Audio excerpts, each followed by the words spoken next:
Kek TV KPM. Okay, taib. Untuk segmen kali ini kita tadi telah membicarakan berkenaan dengan tahdid, iaitu mengenal pasti jumlah fi'liyah dan jumlah ismiyah melalui ciri-cirinya, dan kemudiannya kita telah tamyiz, membezakan di antara kedua-dua jumlah dengan cara tadi kita mengetahui dia punya pola kedudukan dan sebagainya. Dan kemudian kita telah bina ayat, alhamdulillah. Saudari Syafiqah tadi telah membina ayat dengan begitu baik, dan alhamdulillah sebagai khulasah lah, kita katakan rumusan pada hari ini kita akan ulang kaji balik. Ulang kaji balik Ustaz. tentang apa yang telah dipelajari. Jadi biasanya kalau dekat sekolah, ustaz bila sebut ulang kaji ni, ustaz akan tanya kepada pelajar ustaz lah. Contoh yang tadi jumlah ismiyah tadi, yang awal tadi. Apa yang saudari Syafiqah ingat tentang ciri-ciri jumlah ismiyah tadi? Okey, baik. Ustaz macam test saya pula. Uji minda Ustaz. Uji minda. Untuk jumlah ismiyah, apa yang saya boleh ingat, yang pertama sekali penting dia ada isim dengan isim, ataupun ayat yang kedua isim dengan fi'il.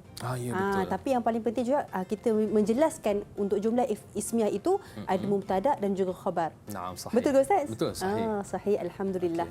Dan kemudian dari segi persamaan antara khabar, mubtada dan khabar bagaimana? Okey, baik. Untuk dari segi persamaan untuk mubtada dan juga khabar untuk jumlah ismiyah, yang paling penting kita kena tengok pada jantina dia. Kalau dia muannas, kena muannas juga. Kalau dia muzakkar, dia kena muzakkar juga. Untuk bilangan pula, sebab dia JB. Saya ingat Ustaz kata JB. JB kan, baru. Bilangan itu kena lihat. Kalau contoh dia mufrad. Tapi kalau dia musanna, kalau dia jamak, kita kena jaga jamak juga untuk mubtada dan juga khabar. Masya-Allah, ahsanti mumtazah. Alhamdulillah Ustaz. Jadi betul apa yang Syafiqah sebut tadi. Iaitu kalau jumlah al-ismiyah tadi, ayat kata nama tadi, dia tersusun daripada mubtada dan khabar, subjek dan predikat. Dan kemudian subjek dan predikat itu dia sama dari segi JB, bukan Johor Bahru tapi jantina dan bilangan. Dan kemudian bagaimana pula dengan jumlah fi'liyah, ayat kata kerja? Okey. Ustaz nak saya jelaskan Ustaz. Untuk jumlah fi'liyah, apa yang boleh kita dapatkan daripada jumlah fi'liyah? Ya, betul. Kena permulaan dia fi'il dulu Ustaz. Betul ke? Betul. Lepas fi'il barulah fa'il, pelaku kepada kata kerja tersebut. Masya-Allah. Ini kalau di sekolah ni kita dah bagi hadiah lah ni. Sebab sama macam apa yang Ustaz sampaikan. Ya, betul, ahsanti ya Syafiqah. Syukran Ustaz. Jumlah fi'liyah tadi betul, dia adalah ayat ataupun jumlah yang bermula dengan kata kerja, dan pola ayatnya tadi fi'il plus isim, kan? Dan isim tadi adalah merupakan fa'il, pelakunya. Ya. Kita kena ingat kalau ada berkenaan dengan fi'il ini, para pelajar yang sedang mendengar, ada fi'il nanti yang kamu akan belajarlah. Ada fi'il lazim. Fi'il lazim ni ialah kata kerja yang tidak memerlukan kepada maf'ulun bih. Dia hanya dilakukan oleh fa'il, pelaku itu, tanpa memberi kesan kepada benda lain. Contohnya kalau nama at-talib, pelajar itu tidur. Okey, dia tak perlukan kepada maf'ulun bih. Sedangkan kalau akal at-talib, pelajar itu makan, dia makan apa? Kan? Jadi itu disebut sebagai fi'il muta'addi, kata kerja yang memerlukan kepada maf'ulun bih. Dia punya mangsa dia, kesan dia. Okey. Jadi kalau kita menggunakan fi'il kata kerja yang muta'addi ni tadi, so dia punya pola dia bertambah sikitlah. Ada fi'il plus isim tadi fa'il plus isim lagi iaitu maf'ulun bih. Naam. Itu betul Ustaz? Ya, itu betul. Betul apa yang Syafiqah sebut tadi. Jadi kemudiannya berkenaan itu adalah jumlah fi'liyah. Jumlah ismiyah kita dah cerita tadi kan? Dah cerita Ustaz. Alhamdulillah. Jadi saya rasa Ustaz, perbincangan kita pada segmen terakhir ini itu sudah cukup dah menceritakan tentang apa yang kita pelajari daripada awal tadi sehinggalah segmen yang terakhir ini. Tapi sebelum itu kita cuba lihat kepada beberapa jumlah, beberapa ayat di sini. Tak boleh lepas Syafiqah ni balik macam tu saja, macam pelajar di sekolah. Kita kena bagi kerja sikit. Kerja sikit.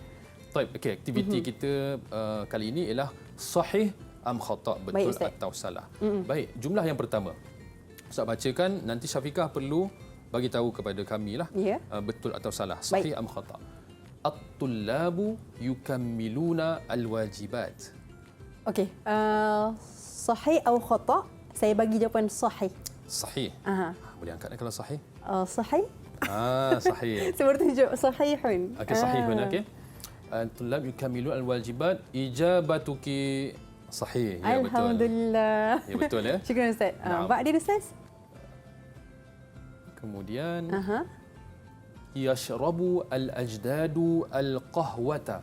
Baik, saya bagi jawapan dia sahihun. Sahih ya. Sahih. Yashrabu al-ajdad al-qahwata ijabatuki sahih. Sahih. Alhamdulillah. Okey, ijabatuha sahihah. Jawapan dia betul. Nanti kita bincang kenapa betul. Fazat Abu Bakr fil mubarah. Fazat Abu Bakr. Jawapan saya Ustaz Jawapan saya sahihun. Sahih. Sahih? طيب إجابتك خطأ. Khata'. Naam. Limaza Ustaz? لأن Abu Bakr adalah muzakkar ke muannas? Muzakkar. Muzakkar. Patutnya faza. Ya, faza. Sebab ini jumlah fi'liyah, dia kena sama daripada aspek jantina sahaja kan.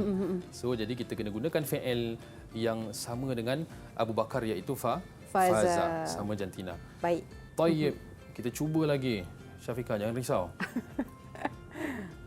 Amanal muslimuna bil akhirah. Amanal muslimuna bil akhirah. Naam. Saya bagi sahih Ustaz. Sahih ya. Okey. Jadi amanal muslimun bil akhirah ijabatuki sahihah. Alhamdulillah. Sahih balik. Alhamdulillah. Betul. Tak ada apa-apa masalah di situ. Wa akhiran Ustaz? Wa akhiran tashtahirani al muwazzafatani bi imtiyaziha. Kita cuba jawab. Saya bagi bi imtiyazihima. saya bagi khata'. Khata. Limadha ya Syafiqah? Limaza di anna permulaan dia jumal fi'lah, fi'lin, fi'il. Okey, permulaan dia fi'il, sepatutnya kata kerja. mufrad. Aywa. Tapi dia bagi jamak dekat situ Ustaz ataupun musanna kan? Ya, betul. Okey, ahsanti ya Syafiqah. Mumtazah. Betul. Dekat sini salah kerana kita dah sebut tadi kalau jumlah fi'liyah ayat kata kerja fi'il dia mesti kekal dalam bentuk mufrad yang sama hanya jantina. J saja. Itu dia Ustaz. Okey Ustaz, untuk kali ini untuk segmen kita dah akhir ini mungkin ada rumusan daripada Ustaz secara ringkas. Okey, baik. Tadi yang kita bincangkan tadi itu pun adalah merupakan rumusan. Tapi kita tutup dengan para pelajar kena sentiasa memastikan untuk anda ingat ciri-ciri jumlah ismiyah dan jumlah fi'liyah. Supaya apa? Supaya anda dapat mengenal pasti jumlah ismiyah dan fi'liyah di dalam nas. Okay, mungkin kita lihat pada hari ini ayat macam ni satu-satu one by one. Mungkin kita senang nak mengenal pasti. Tapi bila kita melihat dalam teks tadi, mungkin dia ada kesukaran untuk mengenal pasti. Tapi Ustaz pasti dengan apa dipelajari pada hari ini daripada ciri-ciri jumlah ismiyah dan fi'liyah, antum musyahidun wal musyahidat di rumah dapat mengenal pasti selepas ini insya-Allah. Al-jumlah al-ismiyah ayat kata nama wal jumlah al-fi'liyah ayat kata kerja dengan lebih kita katakan efektif dan efisien sebab dah tahu ciri-ciri. InsyaAllah. Ustaz, syukran jazilan. Afwan. Ustaz, kalau contohnya Ustaz, murid-murid nak dapatkan sumber pelajaran ataupun sumber rujukan, boleh dapatkan di mana Ustaz? Okey, baik. Nanti kalau anda para pelajar nak mengetahui dengan lebih lanjut lagi, boleh buka pada portal Delima. Portal Delima Sumberku. Okey, ya. Portal Delima Sumberku. Baik. Didik TV KPM